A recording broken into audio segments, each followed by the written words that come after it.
দাব্বা ইলাইকুম দাউল umami মিন ক্বাবলিকুম, নবীজি বলেন তোমাদের দিকে আগেকার যুগের উম্মতের রোগগুলো ভেদিগুলো এমন ভাবে ধেয়ে আসবে। নবী আকরাম সাল্লাল্লাহু আলাইহি ওয়াসাল্লাম এই কথা বলার পরে উদাহরণ দিলেন, আল হাসাদ ওয়াল বাগদা। আগের যুগের উম্মতের মধ্যে কি কি রোগ কি কি ভেদি ছিল? বলে একটা রোগ ছিল হিংসা। কি রোগ? বিদ্বেষ। এটা তো আমরা মুসলিম সমাজে নাই। রাসূল বলেছেন ওই রোগগুলো তোমাদের দিকে ধেয়ে আসবে। রাসূল বলেছেন দাব্বা ইলাইকুম দাউল উমামি মিন ক্বাবলিকুম, বিদায় ওই রোগে তারা ধ্বংস হয়েছে, এই রোগে তোমরাও ধ্বংস হয়ে যাবে। আল্লাহর রাসূল বলছেন ইয়াকুম ওয়াশ-শুহ। নবী আলাইহিস সালাতু ওয়াস সালাম বলেন তোমরা স্বার্থপরতা থেকে বেঁচে থাকো। স্বার্থপরতা এটা তো নাই, এটা আছে। নবী আকরাম সাল্লাল্লাহু আলাইহি ওয়াসাল্লাম বলেন এই স্বার্থপরতা কত বড় বদ অভ্যাস। ফাইন্নাহু আহলাকা মান কানা ক্বাবলাকুম, আল্লাহর হাবিব বলেন এর উম্মত স্বরূপ স্বার্থপরতা থেকে বেঁচে থাকো। স্বার্থপরতার কারণে তোমাদের পূর্বসূরীদের ধ্বংস করে দেওয়া হয়েছে। ইহুদিরাও ধ্বংস হয়েছে স্বার্থপরতার কারণে, খ্রিস্টানেরাও ধ্বংস হয়েছে স্বার্থপরতার কারণে। আল্লাহর নবী বলেন তোমাদের পূর্বসূরীরা যে সমস্ত অপরাধে যে সমস্ত ব্যাধিতে আক্রান্ত হওয়ার কারণে ধ্বংস হয়েছে, তোমরাও যদি সেই অপরাধে আক্রান্ত হও, সেই ব্যাধিতে যদি তোমরাও আক্রান্ত হও, এরা যেমন ধ্বংস হয়েছে তোমরাও ধ্বংস হয়ে যাবে। আল্লাহর হাবিব বলেন স্বার্থপরতার নামক বদঅভ্যাস যদি দুনিয়ার কোনো মানুষকে পেয়ে যায়, ওই মানুষটা শুধু স্বার্থপরতার গুনাহেই লিপ্ত হয় না, বরং জরুরি ভিত্তিতে আরো 3টা গুনাহ সে করে ফেলে। 1 নম্বর গুনাহ হলো আমারাহুম বিজুলমি ফাযালাবু ওয়া আমারাহুম বিল কাতিআতি ফাকাতাউ ওয়া আমারাহুম বিল ফুজুরি ফাফাজারু। আল্লাহর হাবিব বলেন যে জাতি স্বার্থপরতার গুনাহে লিপ্ত হয়ে যায়, যে জাতির উম্মতের মধ্যে যে জাতির প্রত্যেক সদস্যের মধ্যে স্বার্থপরতার মতো গুণ চলে আসে, স্বার্থপরতার মতো বদঅভ্যাস যদি চলে আসে, স্বার্থপর যখন মানুষ হয়ে যায় ওই সময় মানুষ জালিম হয়ে যায়, অত্যাচারী হয়ে যায়। নিজের স্বার্থ রক্ষার জন্য, নিজের স্বার্থ হাসিল করার জন্য অন্যের পেটে লাথি মারতেও দ্বিধা করে না, ঠিক কিনা? স্বার্থপরতার নামক বদঅভ্যাসের কারণে শুধু স্বার্থপরতার গুনাই হয় না, জুলুমও হয়। ওয়া আমারাকুম বিল কাতিআতি ফাকাতাউ। আল্লাহর হাবিব বলেন যখন উম্মত স্বার্থপরতার বদঅভ্যাসে অভ্যস্ত হয়ে যায়, আল্লাহর নবী বলেন তখন ওই মানুষগুলো আত্মীয়তার সম্পর্ক ছিন্ন করে ফেলে। আল্লাহর জমিনে শত শত আত্মীয়তার বন্ধনে ছিড় ধরেছে, শত শত আত্মীয়তার বন্ধন ছিন্ন হয়ে গেছে, সম্পর্ক ছিন্ন হয়ে গেছে, রক্তের সম্পর্ক ছিন্ন হয়ে গেছে শুধু স্বার্থপরতার কারণে। মানুষ যখন স্বার্থপর হয়ে যায়, নিজের স্বার্থ রক্ষার জন্য, স্বার্থ উদ্ধার করার জন্য রক্ত সম্পর্কীয় মানুষের সঙ্গে গাদ্দারি করতেও সামান্য পরিমাণ দ্বিধা করে না, ঠিক কিনা? এটাও পাওয়া যায়। এরপর রাসূল বলেন আমারাহুম বিল ফুজুরি ফাফাজারু। যখন উম্মত স্বার্থপর হয়ে যায় তখন মিথ্যা কথায় অভ্যস্ত হয়ে যায়। যেই ব্যক্তি স্বার্থপর তার জীবনের সবচেয়ে বড় অস্ত্র হইল মিথ্যা কথা বলা। মাথুন না আপনারা? মিথ্যা বলে তার স্বার্থ উদ্ধার করতে চায়। এখন আসেন, আমি এত লম্বা আওয়াজ নিয়ে পারবো না।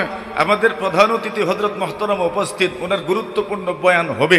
আমি যেই আলোচনাটা মূলত করতে চাই ওগুলো এই দুনিয়াতে মানুষ কেউ না কেউ কাউকে ফলো করে। কি করে? অনুসরণ করেন না? আপনি জীবনে কাউকে অনুসরণ করেন। এখন আসেন, নবী আকরাম সাল্লাল্লাহু আলাইহি ওয়াসাল্লামের সাহাবী আব্দুল্লাহ ইবনে মাসউদ রাদিয়াল্লাহু তাআলা আনহু বলেন দুনিয়ার জীবনে কাউকে যদি অনুসরণ করতেই হয়, কাউকে যদি অনুসরণ করতেই চাও, তবে কাকে অনুসরণ করবা এর একটা সূচি উনি আমাদের সামনে তুলে ধরেছেন। হযরত আব্দুল্লাহ ইবনে মাসউদ বলেন মান কানা মিনকুম মুস্তান্নান ফালইস্তান্না বিমান কাদ মাত فإن الحي لا تؤمن عليه الفتنة উলাইকা আসহাবু মুহাম্মাদিন সাল্লাল্লাহু আলাইহি ওয়াসাল্লাম কানু আফদালা হাযিহিল উম্মাহ আবররাহা কুলুবাম وأعمقها علما وأقلها تكلفا اختارهم الله لصحبة نبيه ولإقامة دينه فأعرفوا لهم فضلهم وتمسكوا ما استطعتم من أخلاقهم وسيرهم فإنهم كانوا على الهدى المستقيم আল্লাহ নবী সাল্লাল্লাহু আলাইহি ওয়াসাল্লামের সাহাবী আব্দুল্লাহ ইবনে মাসউদ রাদিয়াল্লাহু তাআলা আনহু বলেন, আব্দুল্লাহ ইবনে মাসউদ রাদিয়াল্লাহু তাআলা আনহু নবীজি সাল্লাল্লাহু আলাইহি ওয়াসাল্লামের সাহাবায়ে কেরামের মধ্য থেকে বড় ইলমওয়ালা সাহাবী, বড় জ্ঞানী একজন সাহাবী। নবীজি সাল্লাল্লাহু আলাইহি ওয়াসাল্লামের গদ্দি বহনকারী যাকে বলা হয়, নবীজি সাল্লাল্লাহু আলাইহি ওয়াসাল্লামের উজুর পানি বহনকারী যাকে বলা হয়, নবীজি সাল্লাল্লাহু আলাইহি ওয়াসাল্লামের মিসওয়াক বহনকারী যাকে বলা হয়, নবীজি সাল্লাল্লাহু আলাইহি ওয়াসাল্লামের এতগুলো কাজ যিনি করেন, ওনার এতগুলো লকাব, নবীজি সাল্লাল্লাহু আলাইহি ওয়াসাল্লামের জুতা বহনকারী যাকে বলা হয় সাহিবুন আলাইন ওয়াল বিসাদাতি ওয়াস সিওয়াকি ওয়াত তুহুর, নবীজি সাল্লাল্লাহু আলাইহি ওয়াসাল্লামের জুতা বহনকারী, নবীজি সাল্লাল্লাহু আলাইহি ওয়াসাল্লামের মিসওয়াক বহনকারী, নবীজি সাল্লাল্লাহু আলাইহি ওয়াসাল্লামের গদ্দি বহনকারী, নবীজি সাল্লাল্লাহু আলাইহি ওয়াসাল্লামের উজুর পানি বহনকারী। সুবহানাল্লাহ, জোরে বলেন। আচ্ছা, দেখেছেন একজন মানুষকে কিভাবে আপনার প্রেজেন্ট করা হয়েছে, উপস্থাপন করা হয়েছে যে উনি কি করতেন, ওনার গুণ কি? নবীজির জুতা বহনকারী। সুবহানাল্লাহ বলেন। আচ্ছা, জুতা বহন করনেওয়ালা, এটা তো আমাদের সমাজে এটা একটা বড় কোনো গুণ হইল, এটা তো বড় কোনো স্ট্যাটাস না, এটা কোনো বড় আপনার গুণ না। আরে জুতা বহনকারী, মানুষ এটাকে তুচ্ছ তাচ্ছিল্যের চোখে দেখে, কিন্তু জুতা যদি হয় মুহাম্মদুর রাসূলুল্লাহর, তো জুতা বহনকারীর দাম বেড়ে যায়। আরে কথা বলেন ঠিক না ঠিক? আরে জুতা কার? মুহাম্মদুর রাসূলুল্লাহ সাল্লাল্লাহু আলাইহি ওয়াসাল্লামের। মুহাম্মদুর রাসূলুল্লাহর জুতার দামও তো আছে।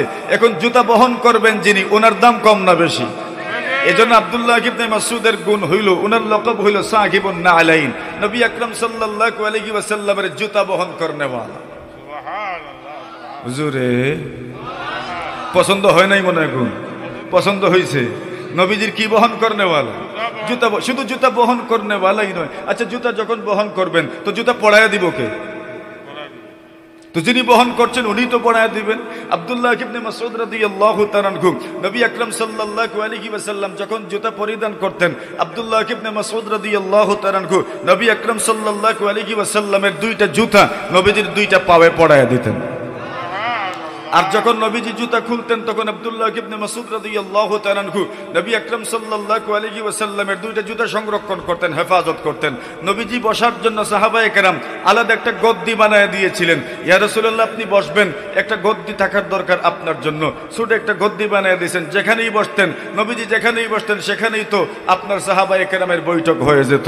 আল্লাহ রাসূল ওই গদ্দিতে বসতেন, ওই গদ্দিটাও আব্দুল্লাহ ইবনে মাসউদের সাথে থাকতো। নবী আকরাম সাল্লাল্লাহু আলাইহি ওয়াসাল্লামের উজুর পানিও আব্দুল্লাহ ইবনে মাসউদের সাথে থাকতো। রাসূল আকরাম সাল্লাল্লাহু আলাইহি ওয়াসাল্লামের মিসওয়াকও উনার সাথে থাকতো। দেখেন এতগুলো লকব ওনার। এখন নবী মানে খাদিম, নবী আকরাম সাল্লাল্লাহু আলাইহি ওয়াসাল্লামের খাদিম। আল্লাহ তাআলা ইলমের লাইনে ওনাকে এত অগ্রসর করেছেন। বড় ছোট ছিলেন, কদ কামত, ওনার হাইট, ওনার শরীরের আপনার সাইজ বড় ছোট ছিল, কিন্তু সুবহানাল্লাহি ওয়া বিহামদিহি হযরত ওমর রাদিয়াল্লাহু তাআলা বলতেন, আব্দুল্লাহ ইবনে মাসউদ তো দেখতে ছোট, কিন্তু তার পুরোটা শরীর যেন আল্লাহ ইলমে ভরে দিয়েছে। আব্দুল্লাহ ইবনে মাসউদ ওনার শাগরিদদেরকে বলছেন, মান কানা মিনকুম মুস্তান্নান ফালিয়াস্তান্না বিমান কাদ মাত। আব্দুল্লাহ ইবনে মাসউদ বলেন, এর শাগরিদরা আমার, ছাত্ররা আমার, পৃথিবীর সব মানুষকে সম্বোধন করে বলেন, তোমাদের মধ্যে কেউ যদি কাউকে ফলো করতে চাও, কাউকে অনুসরণ করতে চাও, ফালিয়াস্তান্না বিমান কাদ মাত, যারা ঈমানের অবস্থায় মারা গিয়েছেন তাদের অনুসরণ করো। সুবহানাল্লাহ। ইমানের অবস্থায় যারা মারা গিয়েছেন তাদের অনুসরণ করো। ফাইন্নাল হাইয়া লা তু'মানু আলাইহিল ফিতনা। আব্দুল্লাহ ইবনে মাসউদ বলেন, এই পৃথিবীর কোন জীবিত মানুষ যদি তুমি তার অনুসরণ করতে চাও, ওরা যে চিরদিন হকের উপরে থাকবে এর গ্যারান্টি নাই, নিশ্চয়তা নাই। কিন্তু যাদের মওত ইমানের অবস্থায় হয়েছে, এরা যে পুরা জীবন ভরা সঠিক পথে চলেছেন এটা প্রমাণ হয়ে গেছে, এই জন্য তাদের অনুসরণ করো। ফাইন্নাল হাইয়া লা তু'মানু আলাইহিল ফিতনা। আল্লাহর জমিনে যারা জীবিত ওই মানুষগুলোর পদস্খলন হইতে পারে, প্ররোচিত হতে পারে, তারা পদস্খলন ঘটে যেতে পারে। বিদায় তুমি যদি তার অন্ধভক্ত হয়ে যাও আর তার ভুলেও যদি তুমি তার অনুসরণ করো, শুধু নিজে ডুবলো না, তোমাকে নিয়েও সে ডুবে গেল, ঠিক কিনা? এইবার কথা তো একটা বললেন যে অনুসরণ করব পূর্বসূরীদের যারা মারা গিয়েছেন ইমানের হালতে। সুবহানাল্লাহ বলেন। এখন এরা কারা, এরারও তো একটা দাগ খতিয়ান জানার দরকার, ঠিক না বেটি? ভূমি অফিস সংলগ্ন ওয়াজ তো দাগ খতিয়ান তো বুঝবেনি, তো এরা কারা, এদের তো একটা দাগ খতিয়ান জানার দরকার না? তো এদের দাগ খতিয়ান কি? আব্দুল্লাহ ইবনে মাসউদ এদের দাগ খতিয়ানও তুলে ধরলেন। উলাইকা আসহাবু মুহাম্মাদিন সাল্লাল্লাহু আলাইহি ওয়াসাল্লাম। আব্দুল্লাহ ইবনে মাসউদ বলেন, যে মানুষগুলোকে অনুসরণ করার কথা আমি বলছি, তোমাদেরকে সাজেস্ট করছি যাদেরকে অনুসরণ করার জন্য, তোমাদেরকে দিক নির্দেশনা দিচ্ছি যাদেরকে অনুসরণ করার জন্য, তোমাদেরকে উৎসাহিত করছি যাদেরকে অনুসরণ করার জন্য। এদের পরিচয় হইল উলাইকা আসহাবু মুহাম্মাদিন সাল্লাল্লাহু আলাইহি ওয়াসাল্লাম। আব্দুল্লাহ ইবনে মাসউদ বলেন, ওই মানুষগুলোর পরিচয় হইল, কারো বাবার নাম বলেন নাই, কারো নাম বলেন নাই। নবীজি সাল্লাল্লাহু আলাইহি ওয়াসাল্লামের সাহাবী আব্দুল্লাহ ইবনে মাসউদ বলেন, যেই মানুষগুলোকে অনুসরণ করার কথা বলছি, যে মানুষদেরকে ফলো করার কথা বলছি, এদের পরিচয় হইল এরা মুহাম্মদুর রাসূলুল্লাহ সাল্লাল্লাহু আলাইহি ওয়াসাল্লামের সাহাবায়ে কেরামের মুবারক জামাত। তো আব্দুল্লাহ ইবনে মাসউদ বলছেন অনুসরণ করো কার? বলেন, আর জোরে বলেন। এখন প্রশ্ন হইল, ওনারা কি ইমানের অবস্থায় মারা গেছে?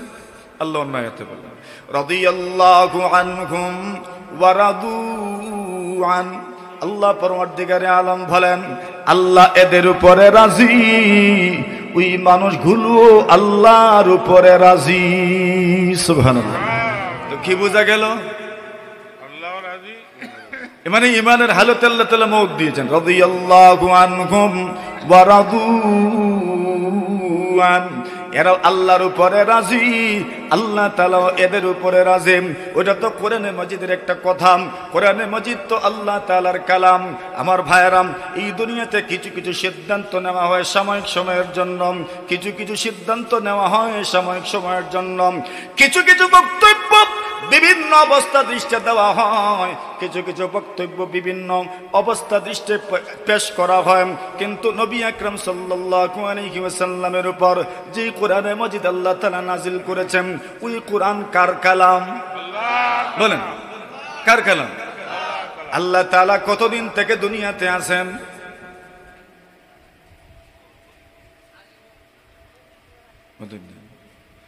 শুরুও নাই, বলেন, শুরুও নাই।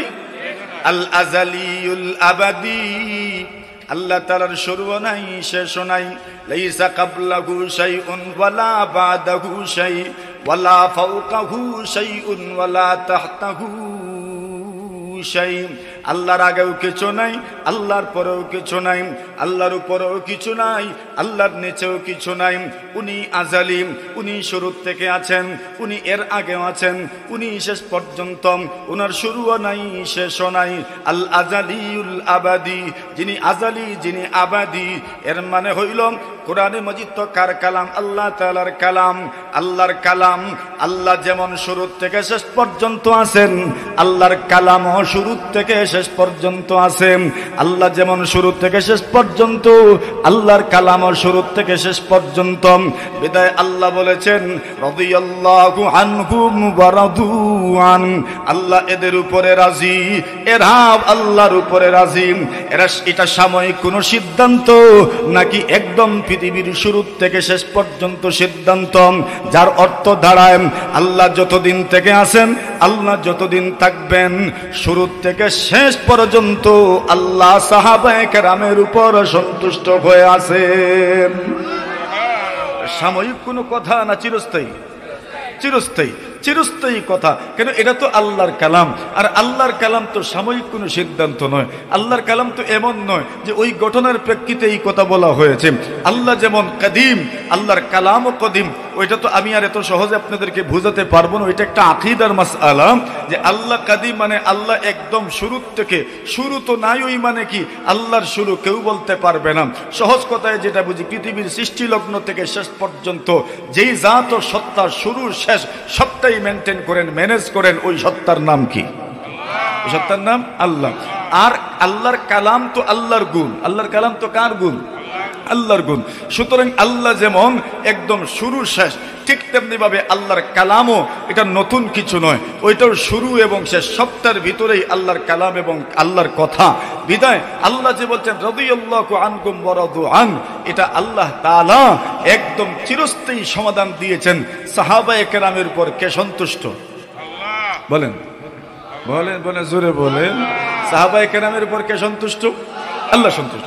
এই কথাটা তো আমরা একবারে ঢালাও ভাবে সমস্ত সাহাবায়ে কেরামের ব্যাপারে এই বক্তব্যটা আমরা শুনলাম যে আল্লাহ এদের উপর সন্তুষ্ট।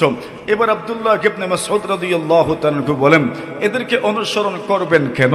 কারণ হইল কানু আফদালা হাদিহিল উম্মাম আবাররাহা কুলুবাম ওয়া আ'মাকাহা ইলমাম ওয়া আকাল্লাহা তাকাল্লুফা। আব্দুল্লাহ ইবনে মাসউদ বলেন, সাহাবায়ে কেরামের অনেকগুলো গুণের মধ্য থেকে কয়েকটা গুণ উনি বর্ণনা করেছেন। খুব গভীর মনোযোগ দিয়ে কথাটা শুনেন, কাজে আসবে।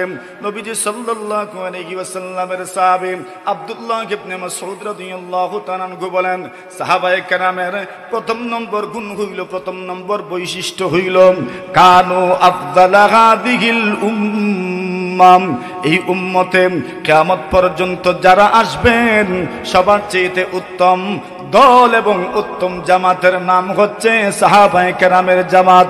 দুই নম্বর গুণ উল্লেখ করেছেন ওয়া আবাররাহা কুলুবাম, দুই নম্বর গুণের কথা বলেছেন ওয়া আবাররাহা কুলুবাম, এদের অন্তর বড় নির্মল, এদের অন্তর বড় নির্মল, এদের অন্তরে কোনো কলুষতা নাই, এদের অন্তরে কোনো জ্যাম নাই, কোনো জঙ্গার নাই, এদের অন্তর বড় নির্মল, এদের অন্তর বড় পরিষ্কার। সাহাবায়ে কেরামের অন্তর বড় পরিষ্কার ছিল, এই জন্য সাহাবায়ে কেরামের বুক এবং মুখ সারা জীবন সমান ছিল। বুকে এক কথা, মুখে এক কথা সাহাবায়ে কেরামের ছিল না। বুকে যা মুখে ওতাম, এতে দুনিয়া ইধর কা উদর হয়ে যায়, কোই মজাকা নেই। মনে যা আছে মুখেও তা আছে। এত নির্মল অন্তরের অধিকারী সাহাবায়ে কেরাম। কানু আফদালা হাদিহিল উম্মাম আবাররাহা কুলুবাম ওয়া আ'মাকাহা ইলমাম। আল্লাহর নবীর সাহাবী আব্দুল্লাহ ইবনে মাসউদ বলেন, কিয়ামত পর্যন্ত যারা দুনিয়াতে আসবেন সবচেয়ে বেশি গভীর জ্ঞানের অধিকারী যারা ছিলেন, এই জামাতের নাম হচ্ছে সাহাবায়ে কেরামের জামাত। ঠিক কি না? পর্যন্ত যারা গভীর ইলমের, গভীর জ্ঞানের অধিকারী, এই জামাতের নাম কি? সাহাবায়ে কেরামের জামাত। গেল কয়েকটা গুণ। এক নম্বর গুণ হইল আফদালা হাদিহিল উম্মাহ, এরা এই উম্মতের সর্বোৎকৃষ্ট। দুই নম্বর গুণ হইল আবাররাহা কুলুবা, এদের অন্তর একদম নির্মল, কোনো প্যাচ নাই, একদম সহজ সরল জীবন যাপন ছিল এদের। আল্লাহু আকবার। এরপরে তিন নম্বর গুণ বলছেন ওয়া আ'মাকাহা ইলমা, ইলমের ক্ষেত্রে বড় গভীর ইলমের অধিকারী ছিলেন।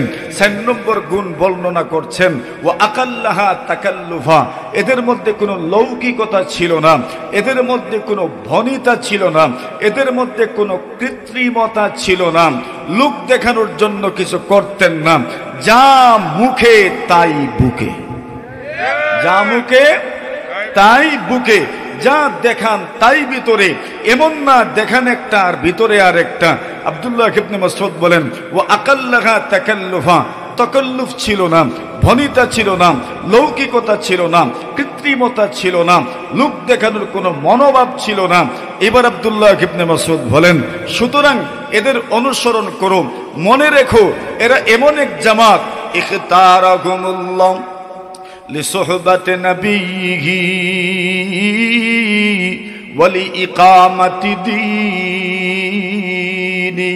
আব্দুল্লাহ ইবনে মাসউদ বলেন, এই যে মানুষগুলো, যেই মানুষগুলো শোনার মানুষ, যে মানুষগুলোকে ইতিহাস শোনার মানুষ বলে, যে মানুষগুলোকে পৃথিবীর মানুষ গোল্ডেন ম্যান বলে, যে মানুষগুলো জাহিলিয়তের অতল গহ্বরে নিমজ্জিত ছিলেন, মূর্খতার সাগরে ডুবন্ত ছিলেন, যে মানুষগুলো মূর্খতার সাগরের মধ্যে, অজ্ঞতার সাগরের মধ্যে ডুবন্ত ছিলেন, কিন্তু সেই মানুষগুলো কোরআনের ছোঁয়াতে আসার পরে বিশ্বনবী মুহাম্মদুর রাসূলুল্লাহ সাল্লাল্লাহু আলাইহি ওয়াসাল্লামের সংস্রব এবং সাহচর্য পাওয়ার পরে, সোহবত পাওয়ার পরে শোনার মানুষে রূপান্তরিত হয়ে গেলেন। এক একজন এক এক বৈশিষ্ট্যের অধিকারী, সব গুণ তো আল্লাহ তাআলা প্রত্যেকের মধ্যে বন্টন করে দিয়েছেন। আবার এক একজন এক একটা বৈশিষ্ট্যের অধিকারী, এক একটা বৈশিষ্ট্য এক একজনের মধ্যে উল্লেখযোগ্যভাবে বিদ্যমান ছিল। আব্দুল্লাহ ইবনে মাসউদ রাদিয়াল্লাহু তাআলা আনহু বলেন, ইখতারাহুমুল্লাহু লিসুহবাতি নবিয়্যিহি ওয়া লিইকামাতি দীনি। আব্দুল্লাহ ইবনে মাসউদ বলেন, এদের কপাল কেমন ছিল জানোনি? এদের কপাল কেমন ছিল জানোনি? যাদেরকে স্বয়ং আল্লাহ তার নবীর সাহাবী হওয়ার জন্য আল্লাহ নিজে বাছাই করেছেন। যাদেরকে সাহাবী হওয়ার জন্য কে বাছাই করেছেন? বলেন বলেন কে? আচ্ছা, এই কথাটার মধ্যে কত চমৎকার কথা, বিশ্লেষণ, ব্যাখ্যা, সৌন্দর্য রয়ে গেছে, ওইটা তো আমি বলে কই শেষ করতে পারবো না। এদেরকে সাহাবী হওয়ার জন্য স্বয়ং কে বাছাই করেছেন? ইখতারাহুমুল্লাহু লিসুহবাতি নবিয়্যিহি ওয়া লিইকামাতি দীনিহি। আল্লাহর দিনকে আল্লাহর জমিনে প্রতিষ্ঠা করার জন্য, আল্লাহর আইন আল্লাহর জমিনে বাস্তবায়ন করার জন্য, আল্লাহর নিজাম আল্লাহর জমিনে বাস্তবায়ন করার জন্য এদেরকে স্বয়ং আল্লাহ তাআলা বাছাই করেছেন। স্বয়ং আল্লাহ তাআলা বাছাই করেছেন। স্বয়ং আল্লাহ তাআলা তাদেরকে বাছাই করেছেন। স্বয়ং আল্লাহ তাআলা তাদেরকে নির্বাচন করেছেন নবীজির সাহাবী হওয়ার জন্য, আল্লাহর জমিনে আল্লাহর দিনকে প্রতিষ্ঠা করার জন্য। এই জামাতের প্রশংসা শুধু আব্দুল্লাহ ইবনে মাসউদ করেন নাই, এই দলের প্রশংসা আল্লাহ পরওয়ারদিগারে আলম কোরআনে মাজিদের মধ্যে বর্ণনা করেছেন। সূরাতুল ফাতহের শেষ দিকে আল্লাহ পরওয়ারদিগারে আলম বলেন, মুহাম্মাদুর রাসূলুল্লাহ। আল্লাহ পরওয়ারদিগারে আলম বলেন, মুহাম্মদ আল্লাহ তাআলার রাসূল, মুহাম্মদ আল্লাহ তাআলার রাসূল, মুহাম্মাদুর রাসূলুল্লাহ। এরপরে আল্লাহ পরওয়ারদিগারে আলম নবীজি সাল্লাল্লাহু আলাইহি ওয়াসাল্লামের সাথে সঙ্গীদের প্রশংসা করতে লাগলেন। ওয়াল্লাযীনা মাআহু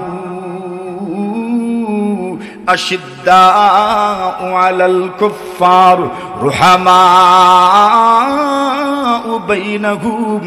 আল্লাহ পরওয়ারদিগারে আলম বলেন, যারা মুহাম্মদুর রাসূলের সাথে ছিলেন, যারা মুহাম্মদুর রাসূলুল্লাহর সঙ্গে ছিলেন, যারা মুহাম্মদুর রাসূলুল্লাহর সাথে ছিলেন, কোন সময় সাথে ছিলেন? প্রথম থেকে শেষ পর্যন্ত মক্কি জিন্দেগিও সাথে ছিলেন, মদনী জিন্দেগিও সাথে ছিলেন। পুরা নবুয়তের 23 বছর যারা পয়গম্বরের সঙ্গে ছিলেন, নবুয়তের 23 বছর পয়গম্বরের সঙ্গে ছিলেন, নবুয়তের 23 বছর পয়গম্বর আলাইহিস সালাতু ওয়াস সালামকে সঙ্গ দিয়েছেন। নবুয়তের 23 বছর যারা পয়গম্বর আলাইহিস সালাতু ওয়াস সালামের সঙ্গে বন্দিত্ব জীবন যাপন করেছেন, বয়কটের সময়কালে পয়গম্বরকে ছেড়ে যান নাই। পয়গম্বর আলাইহিস সালাতু ওয়াস সালামের জীবনে যত দুঃসময় এসেছে, ওরা পয়গম্বরকে একা থাকতে দেন নাই। যারা পয়গম্বর আলাইহিস সালাতু ওয়াস সালামের সঙ্গে সঙ্গে জিহাদের ময়দানে পর্যন্ত চলে গিয়েছেন, যত কঠিন সময় হোক না কেন, কেউ পিছপা হন নাই, কেউ পিছপা হন নাই। বাতিলের রাস্তা নাই, লা ইলাহা ইল্লাল্লাহর মশাল যারা জ্বালিয়েছে, সেই মোবারক দলের নাম হচ্ছে নবীর সাহাবায়ে কেরাম। ঠিক কিনা? খেলে রাস্তা নাই, লা ইলাহা ইল্লাল্লাহর মশাল তো তারাই প্রজ্বলিত করলেন, তারাই তো জ্বালাইলেন। এই জামাতের নাম, এই দলের নাম নবী আকরাম সাল্লাল্লাহু আলাইহি ওয়াসাল্লামের সাহাবায়ে কেরাম। মেরে মুহতারাম হাজিরিনে কেরাম, আসেন যেই কথাটা বলতে চাই, এদের গুণ আল্লাহ নিজে বর্ণনা করছেন। একটা গুণ আল্লাহ নিজে বর্ণনা করলেন, ওয়াল্লাযীনা মাআহু, যারা নবীজির সাথে ছিলেন, যারা নবীজির সঙ্গে ছিলেন। নবীজির সঙ্গে কখন ছিলেন? বলে পুরা নবুয়তের 23 বছর যারা নবীজির সঙ্গে ছিলেন, মক্কি জিন্দেগিতেও ছিলেন, মদনী জিন্দেগিতেও ছিলেন, যারা মদিনাতুল মুনাওয়ারায় পয়গম্বরকে স্থান দিলেন। আল্লাযীনা তাবাওয়াউদ দার ওয়াল ঈমান, যারা এদেরকে স্থান দিলেন, যারা ঈমানকে স্থান দিলেন, ঈমানকে অ্যাড্রেস দিলেন, ঈমানকে ঠিকানা দিলেন। ঈমান কই? বলে ঈমান মদিনাতুল মুনাওয়ারায় আছে। মহানবী সাল্লাল্লাহু আলাইহি ওয়াসাল্লাম সেখানে ঈমানের মেহনত করলেন। আল্লাহ তাআলা মানুষদেরকে তৈরি করে দিলেন। বদরের যুদ্ধ সংগঠিত হইল। আল্লাহ পরওয়ারদিগারে আলম সেই যুদ্ধে মুসলমানদেরকে আল্লাহ পৌঁছায় দিলেন। ওরা যুদ্ধ করলেন, কঠিন সময় ছিল, অস্ত্র শস্ত্র সরঞ্জামাদি তেমন কিছু ছিল না, সৈন্যবাহিনীও তো তাদের তুলনায় একদম কম ছিল। উহুদের যুদ্ধ হলো, সেই যুদ্ধেও আল্লাহ সাহাবায়ে কেরামদেরকে দিয়ে যুদ্ধ করালেন। আল্লাহ রব্বুল ইজ্জত ওয়াল জালাল ওয়াকিয়াতুর রাজি সংগঠিত হইল, সেখানেও সাহাবায়ে কেরাম জানবাজির পরিচয় দিলেন। এরপরে সংগঠিত হইল গজওয়ে আহজাবের মতো যুদ্ধ, সেখানেও সাহাবায়ে কেরাম জানবাজি প্রদর্শন করলেন। গজওয়ে বানিল মুস্তলিক সংগঠিত হইল, সেখানেও সাহাবায়ে কেরাম নিজের জীবন উৎসর্গ করলেন। মহানবী সাল্লাল্লাহু আলাইহি ওয়াসাল্লাম খয়বরের যুদ্ধে সাহাবায়ে কেরাম জীবন বাজি রেখে যুদ্ধ করলেন। হুনাইনের যুদ্ধ করলেন। তায়েফের যুদ্ধে সেখানেও অংশগ্রহণ করলেন। তাবুকের যুদ্ধে এত কঠিন পরিস্থিতিতে সাহাবায়ে কেরাম সেখানেও গেলেন। এই পুরা জিন্দেগিতে যারা নবীর সঙ্গে ছিল, অথবা আল্লাহ তাআলা বলছেন যারা হুদায়বিয়ার সন্ধির সময় নবীজির সঙ্গে ছিল। সুবহানাল্লাহ, কথাটা বুঝে এসেছে এখন? আল্লাহ বলছেন ওয়াল্লাযীনা মাআহু আশিদ্দাউ আলাল কুফফার রুহামাউ বাইনাহুম। আল্লাহ পরওয়ারদিগারে আলম বলেন, যারা পয়গম্বরের সঙ্গী ছিলেন, যারা পয়গম্বরের সাথে ছিলেন, এদের গুণকীর্তন আল্লাহ করছেন, এদের প্রশংসা আল্লাহ তাআলা নিজে করছেন। সাহাবীদের প্রশংসা স্বয়ং কার ভাষায়? বলেন। বড় কৃপণতা দেখাইলেন, বড় কার্পণ্য করলেন, কার ভাষায়? কি বলছেন আল্লাহ? ওয়াল্লাযীনা মাআ আশিদ্দাউ আলাল কুফফার।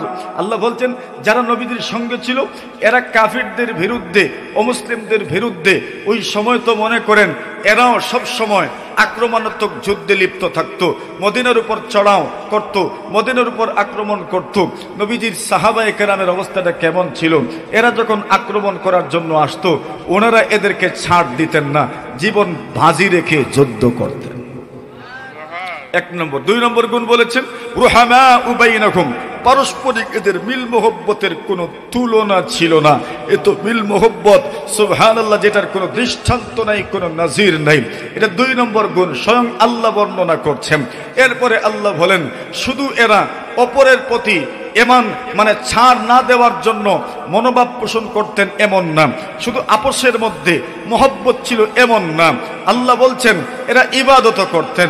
কি পরিমাণ ইবাদত করতেন? তারাহুম রুকআন সুজদা, আপনি দেখবেন এরা রুকু অবস্থায় আছে, সিজদা অবস্থায় আছে, কোন সময় রুকু করছে, কোন সময় সিজদা করছে, মানে নামাজরত আছে, নামাজ আদায় করছে। এবার মনে প্রশ্ন জাগতে পারে, নামাজ মনে হয় লোক দেখানোর জন্য এরা আদায় করছে। আল্লাহ বলেন না না, মানুষের নিয়তের উপর হামলা করো না, মানুষের নিয়তের উপর হামলা করো না। আমাদের সমাজের মানুষ সর্বপ্রথম মানুষের নিয়তের উপর হামলা করে বসে। আপনারা করে না?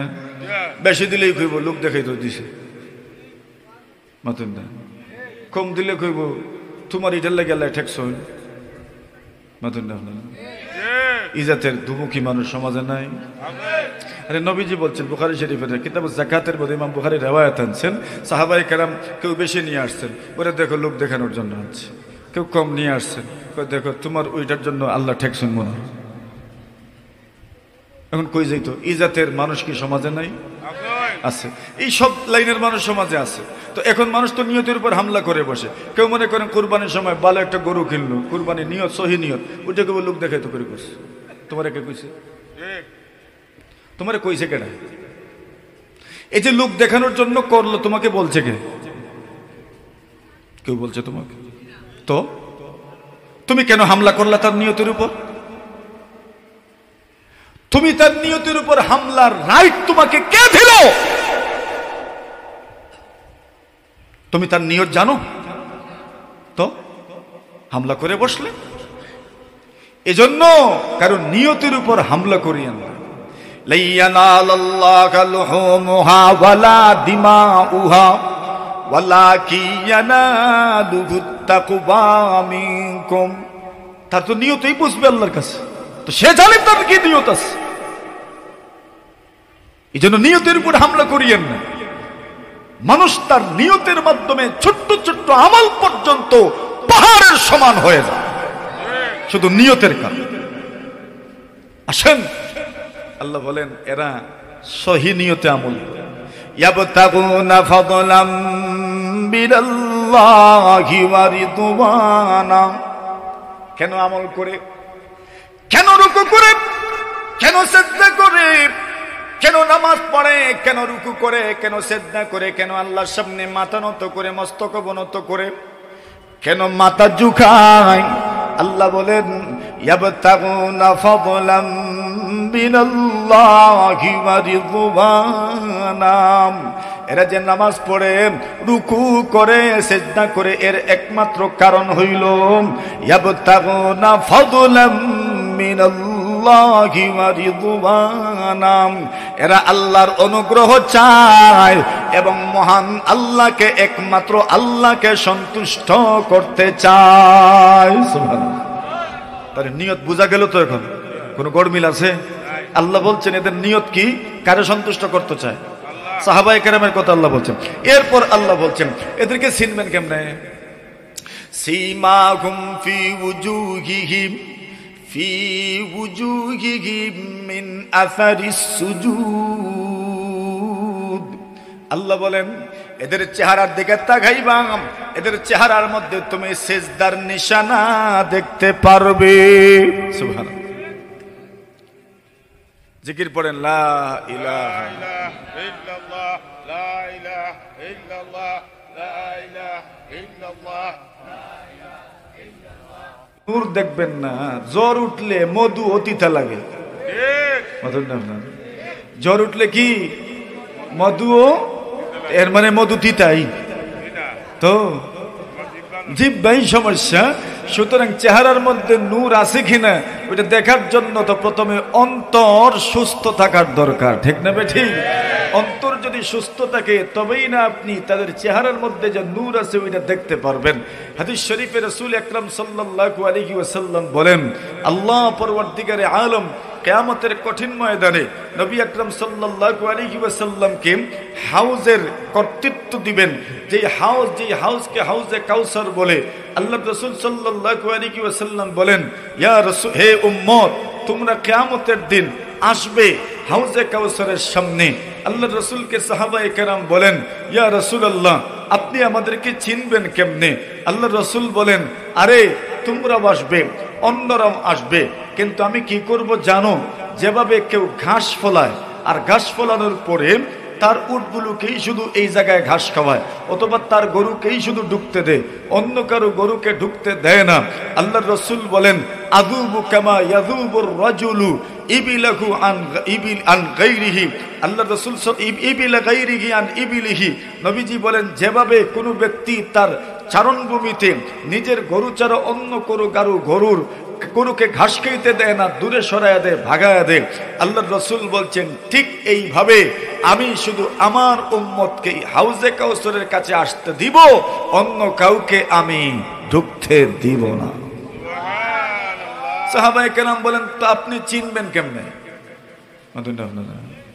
আমরা আজকে 2025-এর 21শে সেপ্টেম্বরের মানুষ, এই মানুষগুলোকে রসুল চিনবেন কেমনে? আচ্ছা, আপনি সাহাবায়ে কেরামদেরকে তো চিনে ফেলবেন, আবু বকরকে তো চিনবেনই, উমরকে তো চিনবেনই, উসমানকেও তো চিনবেন, আলী মুর্তদাওকে তো চিনবেন, আমাদেরকে চিনবেন কেমনে? আপনার উম্মতকে আপনি চিনবেন কেমনে? আল্লাহ রাসূল বলেন, আমি এদেরকে চিনব উজুর প্রভাবের মাধ্যমে। এরা যে উজু পড়তো, এই উজুর অঙ্গ প্রত্যঙ্গ গুলো চমকাতে থাকবে। আল্লাহ রাসূল বলেন, ওই উজুর অঙ্গ প্রত্যঙ্গ গুলো চমকানোর কারণে আমি এদেরকে চিনে ফেলবো, এরা আমি নবীর উম্মত, এরা আমি নবীর উম্মত। আল্লাহর হাবিব সাল্লাল্লাহু আলাইহি ওয়াসাল্লাম বলেন, এইভাবে আমি তাদেরকে আমি হাউজে কাউসারের পানি পান করাবো। তো চিনার একটা মাধ্যম হইল উজুর অঙ্গ প্রত্যঙ্গ চমকাতে থাকবে, এর মাধ্যমে চিনবেন। আল্লাহ রাসূল বলেন, কেউ যদি চায় তাহলে তার উজুর অঙ্গ প্রত্যঙ্গ যেন একটু বাড়ায়, যাতে করে বেশি অংশ আলোকিত হয়। আর জোরে কই, খালি গিয়াই এমনি এমনি কইরো। কতটুকু? পুরা চেহারা, ঠিক আছে? মাথা মাসে কতটুকু? বলে বলছেন তো 4 ভাগের 1 ভাগ, তো করো, এতটুকুই চমকাইবো, বাকি অংশ চমকাইতো না। আর পুরা মাথা যদি মাসা করেন তো পুরা মাথা চমকাতে থাকবে। আল্লাহর হাবিব সাল্লাল্লাহু আলাইহি ওয়াসাল্লাম বলেন, কেউ যদি চাও তাহলে তোমার ওই চমকানোর জায়গাটা বাড়ায় দিও। মানে কি করো? বেশি উজু পড়ো, বেশি উজু পড়ো, বেশি উজু পড়ো, বেশি জায়গায় তুমি পানি লাগাও, বেশি জায়গায় আবার এমন ভাবে এই জায়গা পর্যন্ত নিয়ে আইসেন না, বাস মোটামুটি কোনো জায়গা যেন শুকনা না থাকে। পাও দৌত করার সময় গুড়ালি মুড়ালি যা আছে সব যেন সুন্দরভাবে দৌত করা হয়। কিয়ামতের দিন এই অঙ্গ প্রত্যঙ্গ চমকাইতে থাকবো। এইবার নবী আকরাম সাল্লাল্লাহু আলাইহি ওয়াসাল্লাম বলেন, সাহাবায়ে কেরামে যারা এদের চেহারার মধ্যে কিসের প্রভাব? সিজদার প্রভাব, সিজদার প্রভাব। সীমাহুম ফি উজুহিহিম মিন আসারিস সুজুদ, এদের চেহারার মধ্যে সিজদার প্রভাব আছে। সিজদার প্রভাব কেমনে বুঝবেন? হাদিস শরীফের মধ্যে রাসূল করিম সাল্লাল্লাহু আলাইহি ওয়াসাল্লাম বলেন, মান কাসুরাত সালাতুহু বিল-লাইল হাসানা ওয়াজহুহু বিন-নাহার। আল্লাহ রাসূল বলেন, কোন মানুষ যদি রাত্রিবেলা বেশি নামাজ পড়ে, দিনের বেলা তার চেহারা সুন্দর হয়। কি তাই? রাত্রিবেলা, দিনের বেলা। এখন একদিন ওই তাহাজ্জুদ 2 রাকাত আর 4 রাকাত পড়ে বাদরদিন সকালে আনা লইয়া বইরিও মতন না। আপনারা রাসূলুল্লাহ বলছেন, মান কাসুরা সালাতুহু বিল-লাইল হাসানা ওয়াজহুহু বিন-নাহার, রাত্রিবেলা নামাজ বেশি হলে দিনের বেলা কি হয়? এখন এক ব্যক্তি কইছে, দেখি সুন্দর হইছে না, ওইটা আপনি বুঝবেন না, ওইটা বুঝবে অন্য কেউ। চেহারার মধ্যে নূর থাকবে, নূর থাকবে, নূর থাকবে, চমক থাকবে।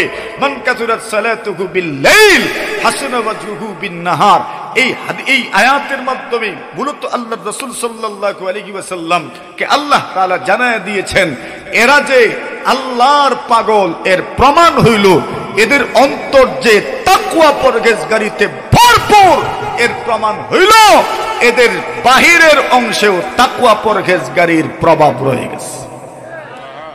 মনে করেন এই যে চায়ের কাপ, এই চায়ের কাপে যদি পুরোটা কাপ ভরে যায়, তাহলে কাপের বাহিরে চা পড়লে দাগ লাগে কিনা? দাগ লাগলে কি বোঝা যায়? শুধু ছিলই না, ভরা ছিল, ভরা ছিল, ওইটা বাইয়া বাইয়া পড়ছে আমরার ভাষায়। তো ঠিক তেমনি ভাবে সীমাহুম ফি উজুহিহিম মিন আসারিস সুজুদ, সাহাবায়ে কেরামের অন্তরে তাকওয়া পরহেজগারি কেমন ছিল, এরা মুত্তাকি কেমন ছিলেন, পরহেজগার কেমন ছিলেন, এদের অন্তর কি পরিমাণ স্বচ্ছ ছিল, কি পরিমাণ সুন্দর ছিল, কি পরিমাণ নির্মল ছিল, কি পরিমাণ পাক ছিল, কি পরিমাণ পবিত্র ছিল, এর প্রমাণ হইল এদের অন্তরে তাকওয়া পরহেজগারি নির্মলতা আল্লাহ তাআলা এমন ভাবে দান করেছিলেন, এদের বাহিরের অংশেও আল্লাহ তাআলা এটাকে প্রস্ফুটিত করেছিলেন। সীমাহুম ফি উজুহিহিম মিন আসারিস সুজুদ যালিকা মাসালুহুম ফিত তাওরাত ওয়া মাসালুহুম ফিল ইনজিল। এবার আসেন আমি আপনাদেরকে একটা ঘটনা শোনাইতাম আজকে। কি ঘটনা? বলে এত সময় ওয়াজ করে আর ঘটনা শুনাবেন কেমনে? বলে শুরু করি যেন গিয়া শেষ ইনই ব্রেক। ঠিক আছে, এক ঘটনা আমি শোনাইতাম। আমি এতক্ষণ যাদের কথা বলছি এই জামাতের নাম, এই দলের নাম কি? সাহাবায়ে কেরামের জামাত। এতক্ষণ পর্যন্ত তাদের গুণগুলোর মধ্যে কি কি বুঝেছেন? এরা ইসলামের জন্য জীবন বাজি রেখেছেন, পারস্পরিক মিল মহব্বত ছিল, কোনো ঘাটতি ছিল না, এদের মধ্যে নির্মলতা ছিল, এরা সহজ ছিলেন, এরা সরল ছিলেন, এরা ছিলেন একদম অন্তরের দিক থেকে একদম পবিত্র, পাক ও পাকিজা। এদের মধ্যে কোনো ভনিতা নাই, এদের মধ্যে কোনো লৌকিকতা নাই, এদের মধ্যে কোনো কৃত্রিমতা নাই। এরা এমন ছিলেন, এরা এমন ছিলেন। এই জামাতের নাম জামাতে সাহাবা। মেরে মোহতরম হাজিরিনে কেরাম, আল্লাহ রসুল সাল্লাল্লাহু আলাইহি ওয়াসাল্লাম যত যুদ্ধ করেছেন সেই যুদ্ধে সাহাবায়ে কেরামের স্বতঃস্ফূর্ততা আমরা সকলেই জানি। আল্লাহ রসুল সাল্লাল্লাহু আলাইহি ওয়াসাল্লাম বদর যুদ্ধে যখন যাচ্ছেন ওই সময় সাহাবায়ে কেরামদেরকে বদর যুদ্ধে যাওয়ার জন্য বলা হয় নাই, ওনাদেরকে বলা হয়েছে অন্য কোনো কথা, যে কোনো একটা কাফেলার গতিরোধ করা। আল্লাহ রসুল সাল্লাল্লাহু আলাইহি ওয়াসাল্লাম বের হয়েছেন, কাফেলা চলে গেছে অন্য রাস্তা ধরে। আল্লাহ তাআলা এবার বেঈমানদের মুখোমুখি করে ফেললেন। মক্কার বেঈমানেরা যুদ্ধ না করে যায় না, আল্লাহ রসুলের যুদ্ধের ইচ্ছা ছিল না। সাহাবায়ে কেরামদের কাছ থেকে পরামর্শ নিলেন, যুদ্ধ করব কি করব না। মুহাজিররা বলেন, কি বলেন যুদ্ধ করবেন না? এরা আমাদের সাথে খেলতে চায়, এরা আমাদের সাথে যুদ্ধ করতে চায়, তো আমরা পিছপা হব না। হযরত মিকদাদ রাদিয়াল্লাহু তাআলা বললেন, ইয়া রাসূলুল্লাহ, আপনি টেনশন করিয়েন না, আপনার সামন থেকেও আমরা যুদ্ধ করব, পিছন থেকেও যুদ্ধ করব, ডান দিক থেকেও যুদ্ধ করব, বাম দিক থেকেও যুদ্ধ করব, চতুর্মুখী আক্রমণ আমরা প্রতিহত করব, আপনাকে একা ছেড়ে যাব না। আপনি ভয় করিয়েন না, আপনি চিন্তা করিয়েন না, আমরা জীবন উৎসর্গ করার জন্য এসেছি, জীবন বাজি রেখে আমরা যুদ্ধ করব ইনশাআল্লাহ। আল্লাহ রাসূল বলেন, আইয়ুহান নাস আশিরু আলাইয়া, লোকজন আরো পরামর্শ দাও, আরো পরামর্শ দাও। মুহাজিররা পরামর্শ দিয়েছেন, ওনারা তো মক্কার মানুষ, মদিনার মানুষ, যাদেরকে আনসার বলা হয়, ওনারা তো পরামর্শ দিচ্ছেন না। আনসাররা তো আল্লাহর পয়গম্বরের সঙ্গে চুক্তি করেছেন, মদিনায় ঢুকে যদি কেউ আক্রমণ করে সর্বশক্তি দিয়ে আমরা প্রতিহত করব। মদিনা শহর থেকে বের হয়ে আক্রমণ প্রতিহত করার জন্য ওনারা ওয়াদা করেন নাই, চুক্তি করেন নাই। মদিনা থেকে বের হয়েছেন, প্রায় মদিনাতুল মুনাওয়ারা থেকে 130 কিলোমিটার দূরে বদর প্রান্তর। আল্লাহর পয়গম্বর আলাইহিস সালাতু ওয়াস সালাম বলেন, লোকজন পরামর্শ দাও, লোকজন পরামর্শ দাও। আনসার সাহাবায়ে কেরাম বলেন, ওগো নবীজি, মনে হয় আপনি আমাদেরকে সম্বোধন করে বলছেন আমরা পরামর্শ দেওয়ার জন্য। আল্লাহ রাসূল বলেন, হ্যাঁ, আমি আনসারদের জবান থেকে বক্তব্য শুনতে চাই, যুদ্ধ করব কি করব না তোমাদের বক্তব্যই সিদ্ধান্ত দেওয়া হবে। সুবহানাল্লাহ। আল্লাহর নবী সাল্লাল্লাহু আলাইহি ওয়াসাল্লামের সাহাবায়ে কেরাম বলেন, ইয়া রাসূলুল্লাহ, ইয়া হাবিবাল্লাহ, আমরা কি আপনাকে পরামর্শ দিব? শুধু এতটুকুই বলতে চাই, আপনি যদি আমাদেরকে সাগরে জাপ দিতে বলেন, সাগরে জাপ দিতেও আমরা সামান্য দ্বিধা করব না। যেখানে মৃত্যু নিশ্চিত সেই জায়গাতে পতিত হয়ে যেতে আমাদের কোনো আপত্তি নাই। এমনকি আগুনেও যদি জাপ দিতে বলেন, আগুনেও জাপ দিতে কার্পণ্য করব না। আল্লাহর নবীর সাহাবায়ে কেরাম বলেন, ওগো নবীজি, আপনি আমাদের কাছ থেকে যা নিয়ে যাবেন জিহাদের জন্য, ওই মালটা আমাদের কাছে ওই মালের চাইতে উত্তম। যেই মালটা আপনি আমাদের জন্য রেখে যাবেন, ওই মালের চাইতে যেই সম্পদটা আপনি নিয়ে যান ইসলামের জন্য, কোরআনের জন্য, আল্লাহর দ্বীনের জন্য, ওই সম্পদটা আমাদের জন্য এর চাইতেও আরো বেশি উত্তম। ওগো নবীজি, আপনাকে ওয়াদা দিলাম, সর্বশক্তি দিয়ে জীবন বাজি রেখে আপনার সঙ্গে, আপনার পাশে থেকে আমরা যুদ্ধ করে যাব। আল্লাহর রাসূল সাল্লাল্লাহু আলাইহি ওয়াসাল্লামের সাহাবী কাব ইবনে মালিক রাদিয়াল্লাহু তাআলা আনহু, হিলাল ইবনে উমাইয়া রাদিয়াল্লাহু তাআলা আনহু, মুরারা ইবনে রবি রাদিয়াল্লাহু তাআলা আনহু, আল্লাহর পয়গম্বর আলাইহিস সালাতু ওয়াস সালাম যখন তাবুকের যুদ্ধে যাওয়ার জন্য সাহাবায়ে কেরামদেরকে ঘোষণা দিলেন, সাহাবীরা আমার চলো, হেরাক্লিয়াস রোমান সম্রাটের পক্ষ থেকে প্রায় 40,000-এর মতো সৈন্যদল বাহিনী এরা তাবুকের দিকে দিয়ে আসছে মদিনাতুল মুনাওয়ারা আক্রমণ করার জন্য। গ্রীষ্মকালীন সময় ছিল, এই পরিমাণ গরম, গরমের কোনো শেষ নাই। আল্লাহর পয়গম্বর আলাইহিস সালাতু ওয়াস সালাম বলেন, সাহাবীরা আমার চলো যুদ্ধের ময়দানে চলো। আল্লাহর নবীজি সাল্লাল্লাহু আলাইহি ওয়াসাল্লামের অভ্যাস ছিল ছিল যখন কোন যুদ্ধ যেতেন আল্লাহ রাসূল সাল্লাল্লাহু আলাইহি ওয়াসাল্লাম যে জায়গাতে যুদ্ধ করার জন্য যাবেন ওই জায়গাটা স্পষ্ট উল্লেখ করতেন না, এদিক সেদিকের শব্দগুলো বলতেন, কেউ কেউ বুঝে ফেলতেন, বাকি অনেকেই বুঝতে পারতেন না। কিন্তু তাবুকের যুদ্ধের সময় পয়গম্বর আলাইহিস সালাতু ওয়াস সালাম ঘোষণা করলেন তাবুকের দিকে যুদ্ধের জন্য যাচ্ছি। মেরে মুহতারাম হাজিরিন, মুফতি সাহেব দামাত বারাকাতুহু তশরিফ আনছেন, একবার জোরে সরে আলহামদুলিল্লাহ।